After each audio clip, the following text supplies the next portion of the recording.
Ser minero. Es momento de conversar unos minutos con Roberto Fernández, director del Museo de la Minería de Sabero. ¿Qué tal, Roberto? Muy buenas, ¿cómo estás? Muy bien, buenos días.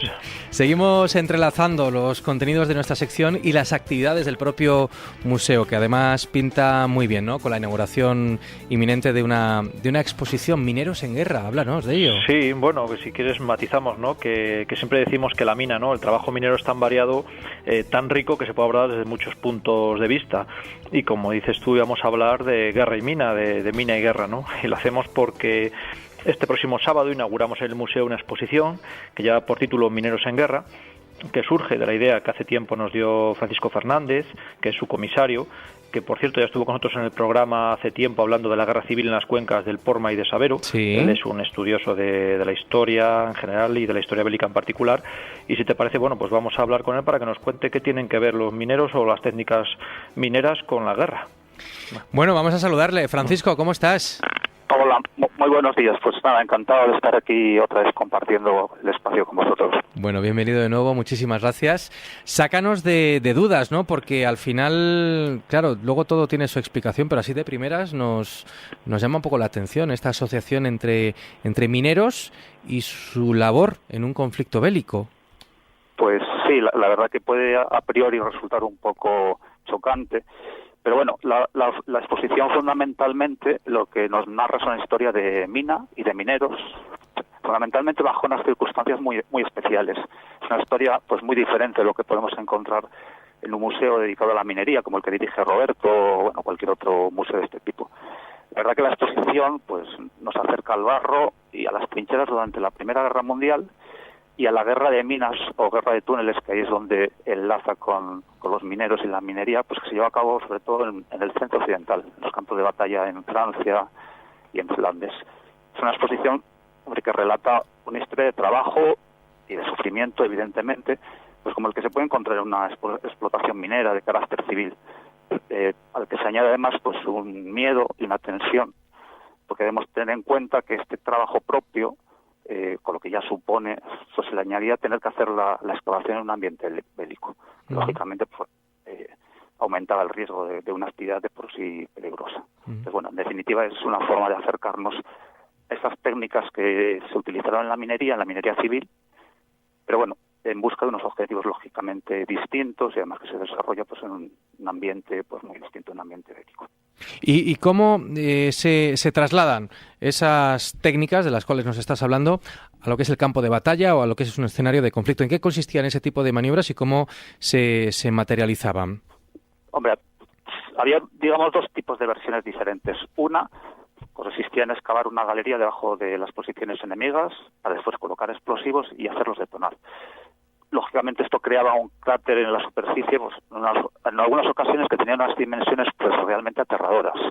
Una de las mayores, que está cerca de la localidad francesa de La Boisselle, en la zona del río Somme, pues tenía 100 metros de diámetro por 30 de profundidad, lo que nos da una idea de la capacidad destructiva.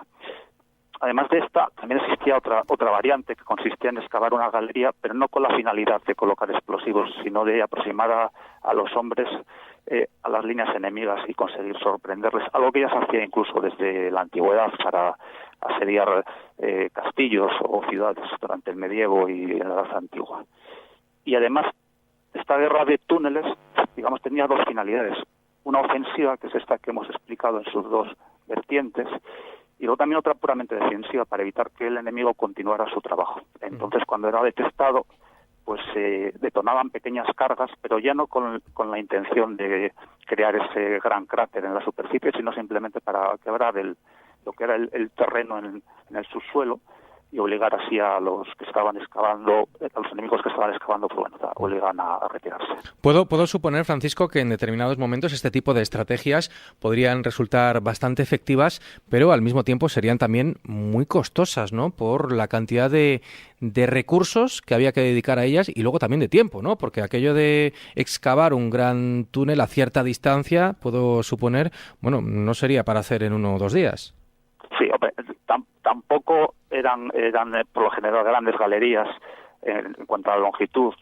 Unos 100, 150 metros pues era una medida más o menos normal, porque entre otras cosas una longitud superior pues lleva a cabo una serie de problemas como de ventilación, iluminación, y luego hay que tener en cuenta que este trabajo era muy importante llevarlo a cabo sin ser descubierto, porque entonces era la sorpresa, lógicamente, pues desaparecía. Entonces, pues realmente era mucho trabajo, como estabas comentando, para un objetivo realmente pequeño. Uh-huh. Roberto.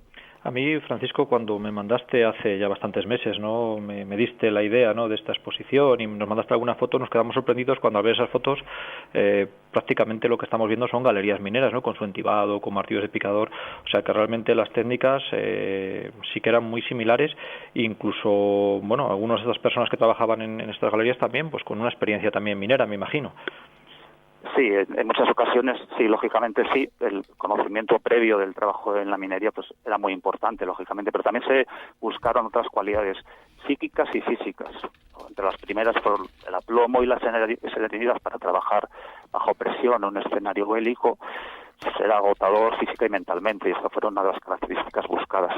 Pero luego también desde el punto de vista físico, que aparte de su preparación o de su posible formación previa o conocimientos previos como minero, pues se buscaban hombres que no fueran también, a ser posible, demasiado grandes. De hecho, un caso muy curioso es en el ejército británico, que los hombres que medían por debajo de 5 pies y 30 pulgadas durante la Primera Guerra Mundial no eran admitidos en el ejército. En cambio, sí se crearon unas unidades especiales conocidas como batallones Bantam, en los que eran reclutados estos hombres de menor talla pues para este trabajo como mineros tapadores.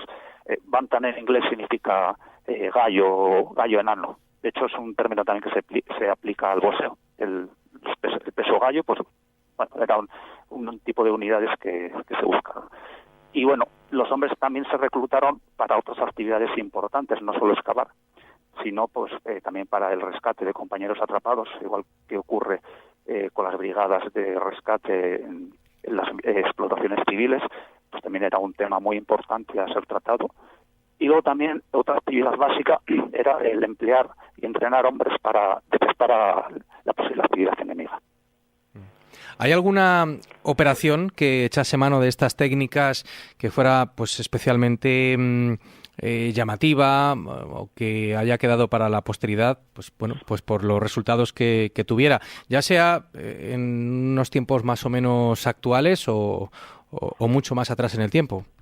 Sí, de hecho, esta técnica se ha empleado desde la antigüedad. Lógicamente, antes del empleo de la pólvora o los explosivos, pues lo que se hacía era, una vez hecha la galería y el entibado de madera, pues la madera se quemaba para intentar que colapsara y que entonces la estructura pues se viniera abajo.